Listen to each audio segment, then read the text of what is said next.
Sebenarnya prinsipnya hampir sama dengan emulator. Cuman bedanya ini dia pakai piston. Kalau kaca itu pasti ada piston.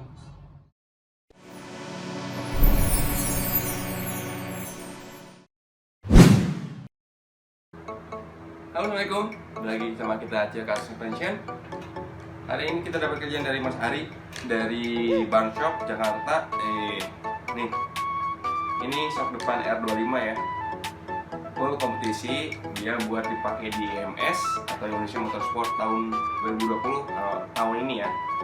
Berhubung jadwalnya mundur karena ada pandemi corona.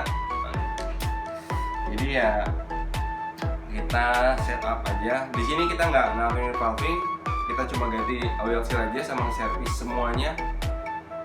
Dibongkar buat mastiin make sure kalau nggak ada yang aneh di balap tahun ini. Tapi sebelumnya dia itu ngirimin 2 set shock ya, R25 juga, semuanya full cartridge. Apa itu full cartridge? Jadi di dalam tabung itu ada tabung lagi buat setup. Nah, biar nggak penasaran kita bawa aja langsung ya, gampang kok, nggak sulit, cuma harganya aja yang bikin puyeng. Yuk, kita langsung bongkar aja ya. Pertama sih kita buka baut yang di sini. Ini buat kunci si cartridge-nya. Kita masukin ke ini, sini, ragu.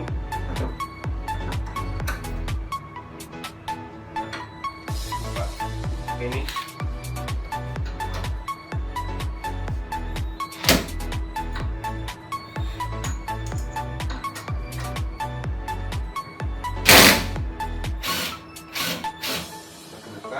Taruh lagi, kita buang olinya. Jadi olinya katanya udah ya sebenarnya masih bagus sih, cuman karena buat balap jadi ya ada butuh perawatan, mau itu masih bagus mau itu udah jelek. Jadi kalau bisa berapa kali event sekali pastiin kalau kamu merawatnya benar. Ini ya, ini udah kebuka botolnya, kita buka tutup atasnya.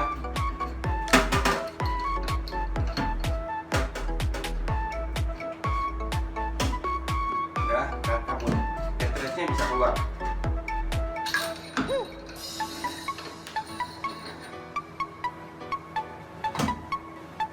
Ini yang namanya cartridge. Ini namanya cartridge. Kita bersihin dulu deh, kita buka semuanya. Membongkar juga nggak terlalu sulit, yang penting kita hati-hati aja.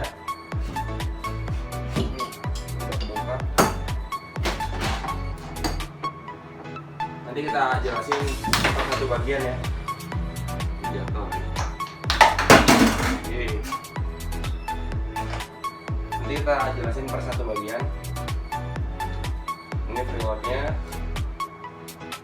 kita bongkar dulu gitu.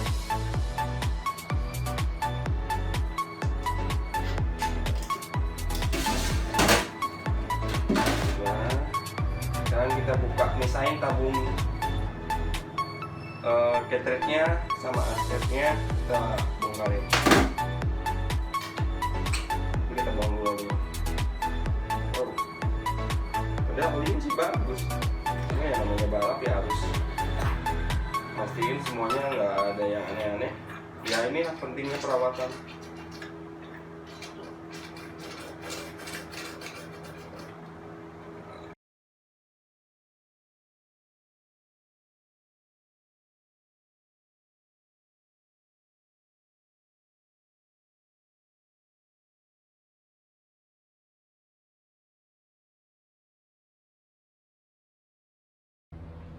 Jadi di cartridge itu dia punya sistemnya sama kayak shock belakang. Dia pakai piston. Ini pistonnya. Ini SIM. Ini tabungnya. Ini tabung cartridge. Ini shaftnya, asnya. Ini needle-nya atau jarum yang buat setting mau segimana. Ini springnya atau pernya, dia lebih kecil lebih pendek, sorry, bukan lebih kecil, lebih pendek dibanding standar. Ini capnya. Jadi di dalam satu cap ini dia ada dua, bisa kita buat nyeting preload, buat neken si per, sama nyeting si needle, jarumnya atau klik.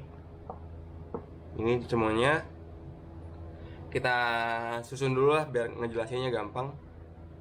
Kita susun dulu semuanya, kita rapiin. Yang jelas ini udah bersih, kita udah bersihin juga, kita rakit sekarang ya.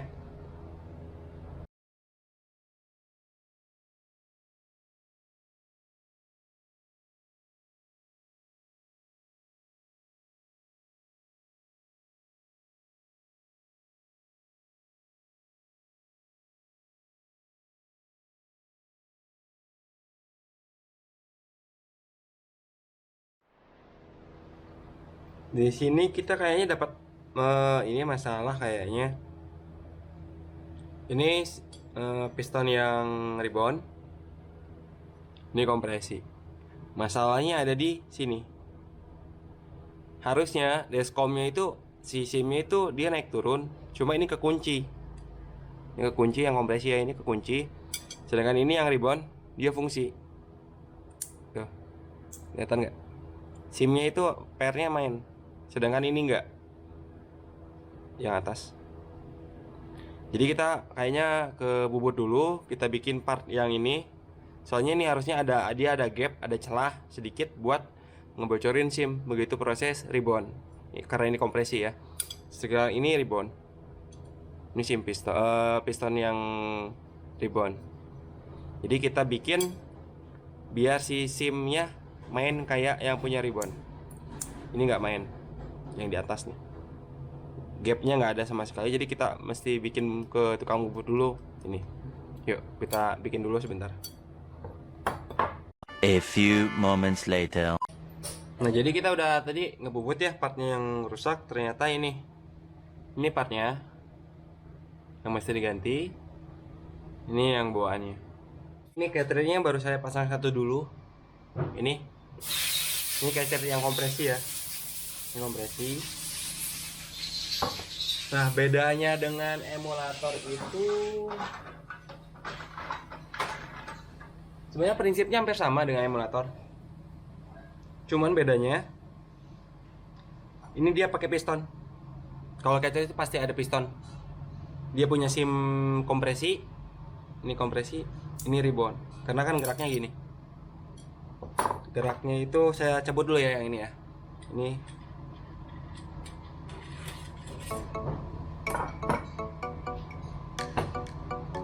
sebentar.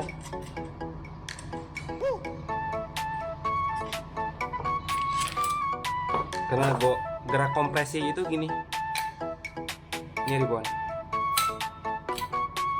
Hampir sama. Begitu dia kompresi, SIM yang di sini dia bekerja, gerak, sama seperti emulator. Sedangkan reboundnya dia nggak ada. Untuk emulator dia nggak ada rebound, dia langsung nggak ada penahan. Ini emulator ya. Bedanya, kalau di cartridge itu dia ini cartridge dia masuk ke inner tube atau as. Sini. Dia masuk. Jadi dia kosong. Kalau misalkan yang standar itu ininya nggak bolong. Ini kan dimodif karena dia pakai cartridge, ini dibolongin. Jadi dia nggak pakai suling. Kenapa nggak lepas? Nggak ada suling? Karena kan dia ditahan di sini. Ini capnya tuh di sini. Ini capnya ribet ya. Saya masukin gini aja dah.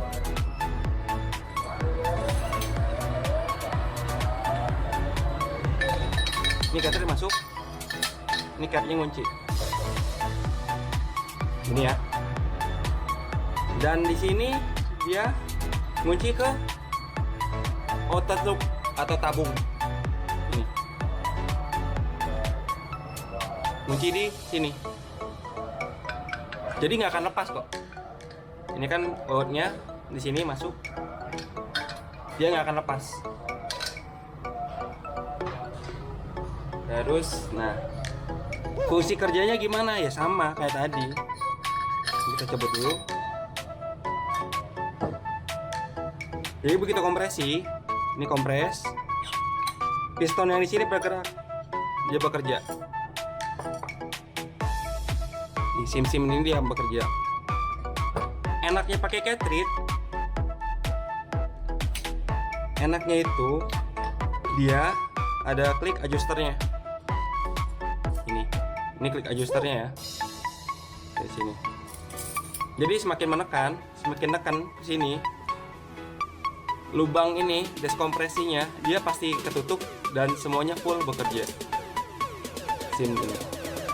Kalau kita buka sedikit ada bocor, jadi dia untuk flow speednya di sini, bukan di sini. Ini untuk high speed aja. Tapi kalau kita tutup, low speednya otomatis dia nggak kerja. Ya ketutup. Otomatis di high speednya yang bekerja. Jadi kalau untuk low speed itu kalau untuk gerakan yang sedikit nggak tiba-tiba atau redamannya nggak kuat, itu dia mainnya di low speed. Tapi begitu kita jalan tiba-tiba kita brake, itu high speed namanya, high velocity. Sekarang ini low velocity atau tekanannya yang rendah. Ini yang untuk yang tinggi. Jadi enaknya kita pakai ini, kita bisa ngeklik adjusternya. Ini kan adjuster nih. Kita ngeklik mau segimana sih settingan kita di lintasan. Misalkan kurang ribbon atau kompresi, kita tinggal ngatur dari sini. Misalkan di sini masih kurang enak ya, kita mau nggak mau ya kita harus nambah sim atau revolve di sini. Ini kan pistonnya. Sekarang tinggal masang wheel seal sama cartridge-nya ke dalam, kita susun semuanya. Saya mau ngasih sedikit tips buat masukin seal-nya biar nggak sobek. Ini kita pakai ori Yamaha ya, biar nggak sobek. Saya mau kasih tips lumayan sih, semoga berguna. Sebelumnya kita biasa kasih white grease dulu hasilnya.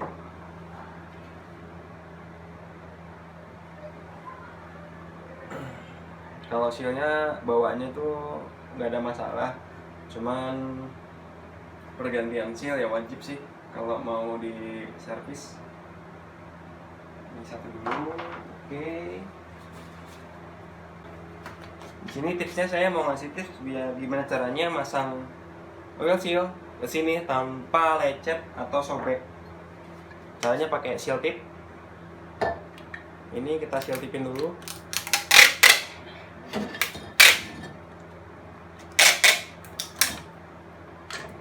Ini diginiin, agak dibikin kerucut, lalu dimasukin.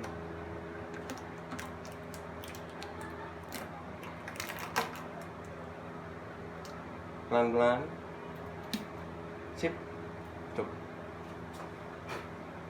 Fungsinya seal tip ini biar nyegah ada sobek dari si ujung asnya.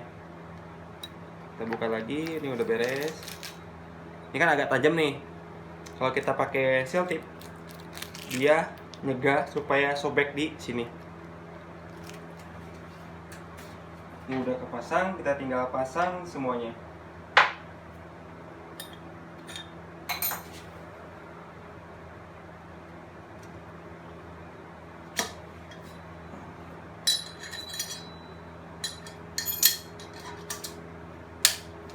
Nah, ini udah pasang ke tabungnya sini.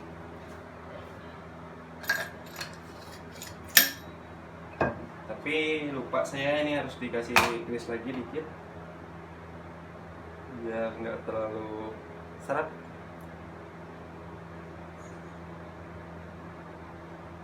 Sip. Oke, ini kayaknya ada bekasnya, kita bersihin lagi.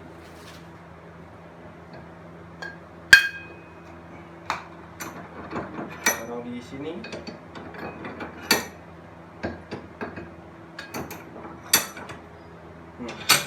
Masukin.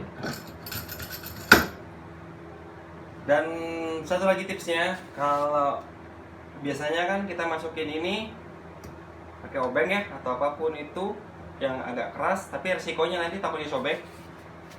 Saya pakai ini alat, jadi tinggal dimasukin aja ke as.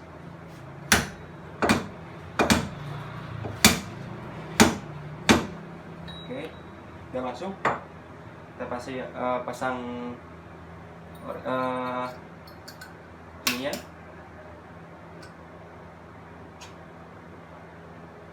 Jadi jangan sampai kena sealnya. Oke, klipnya udah nggak pasang.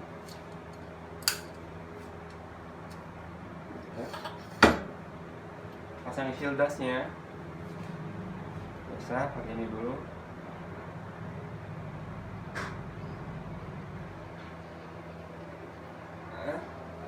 Ini nggak boleh letok deh, ini udah nempel. Sip. Kita pasang cartridge-nya. Ini yang kiri kita pasang tripod.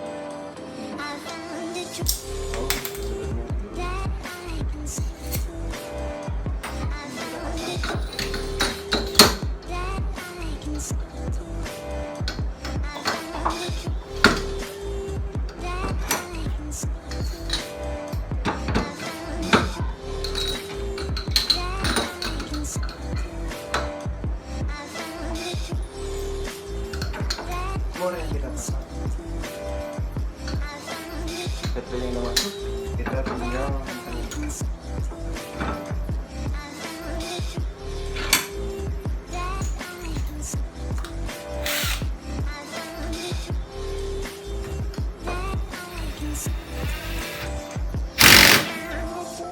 Oke, udah kenceng. Tinggal masukin olinya. Untuk kapasitas olinya standarnya itu R25 472 mili. Cuman berhubung di sini ada cartridge, otomatis kan ada tambahan ruangnya nambah ya. Jadi kita kurangin jadi 450 aja. Itu satu tabung.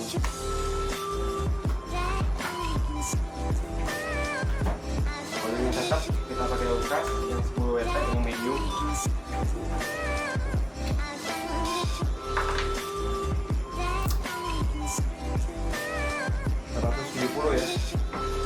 Ya, 4,5, sorry, salah. Kita isi satu tabung 4,5.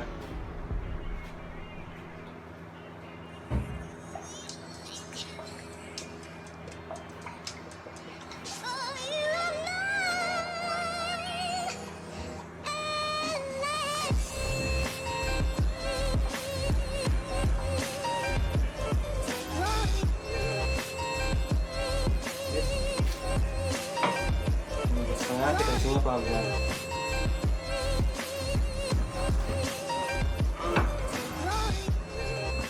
Masukin dulu pelan-pelan, jangan semuanya nanti lebar kemana-mana.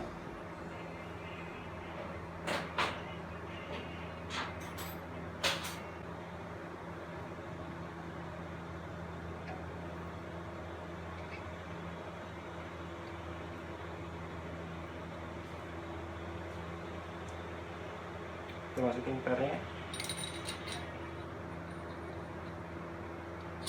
Oke. Ini penguncinya, stopper spring murnya.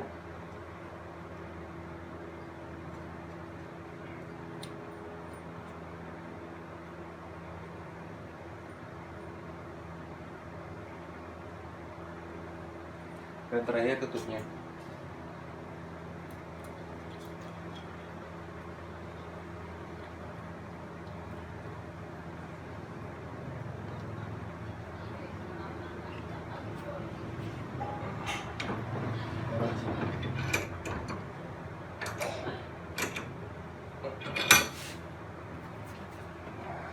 Kencengin.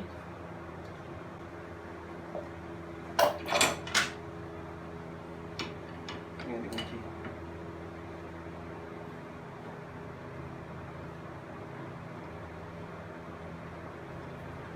Sip. Yes.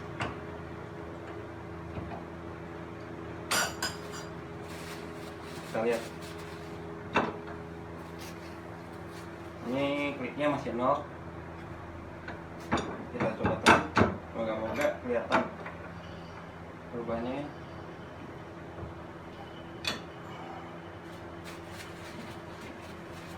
Biar mudah pakai bubble piece buat nandain.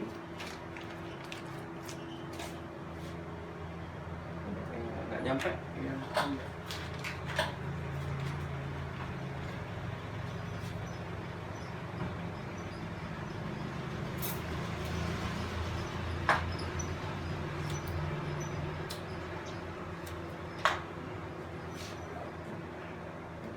Ini penandanya, coba kita tekan.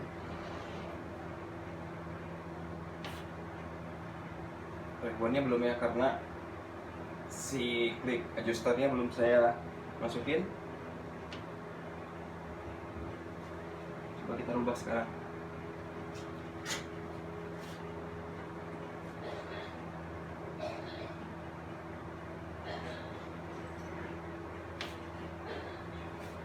Ada sedikit perubahan.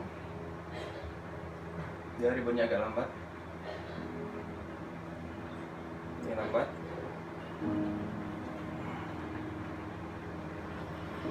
Jadi full. Saya tutup, saya kunci semuanya full. Jadi SIM semua yang gerak. Kalau speednya nggak ada.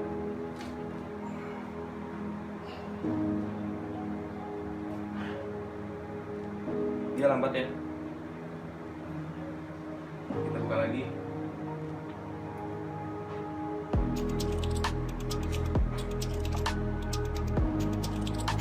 Ini cepat. Ini yang bagian kiri yang ribbon. Begitu kita recap aja. Prosesnya udah selesai semua. Sebenarnya Mas Ari itu dia ngirim 2 set shock depan, semuanya full cartridge. Ini yang tadi kita videoin. Kalau ini dia cartridge-nya pakai Andreani, sedangkan yang ini saya kurang tahu ini mereknya apa. Mas Ari juga belum ngasih tahu. Cuma yang jelas Andreani ini tingginya standar dengan R25, sedangkan ini dia lebih tinggi daripada standar bawaan Yamaha R25. Bedanya itu cuma di panjang cartridge-nya aja. Yang tadi kita bongkar itu dia lebih tinggi yang ini. Cuma dari segi fungsi dan lainnya sama, hampir sama persis. Cuma bedanya ya paling material piston sama sim-siman doang. Kalau sim nggak saya ubah karena nggak ada request, saya juga pun nggak berani ngerubah-ngerubah. Oke, kita taruh dulu. Jadi di sini buat kalian yang masih belum ngeh dengan shock depan, apalagi khususnya untuk motor-motor besar seperti R25, Kawasaki Ninja yang 2,5, ya cc-nya di atas 200. Kalau untuk balap saya nyaranin pakai cartridge. Nggak saya saranin jadi bawaan pabrik buat balap, nggak. Saya nggak berani ngasih jaminan kalau itu bakal enak.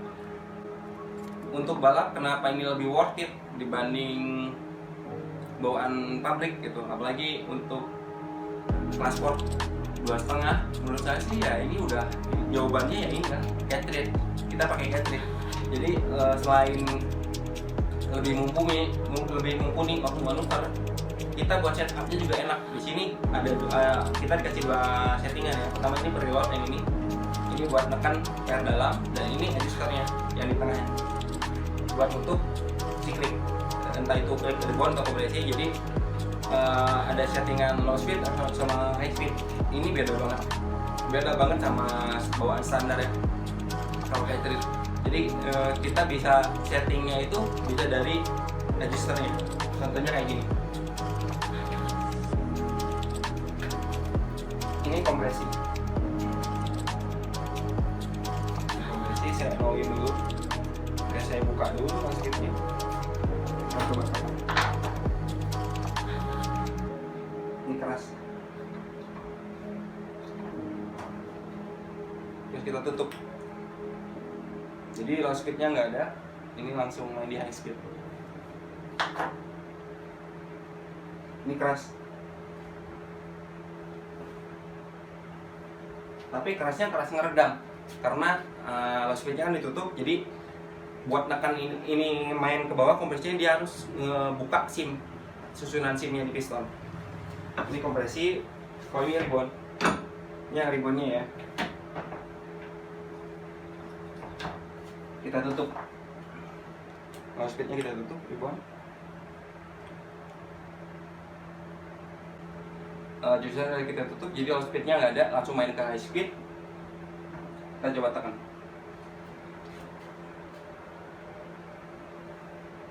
Naiknya pelan ya. Berarti ini fungsi.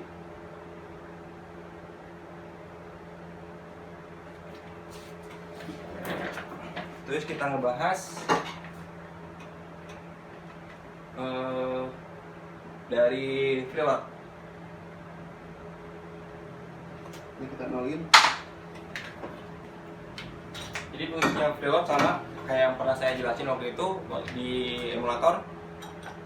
Ini fungsinya preload itu cuma buat neken setup springnya, kekerasan per.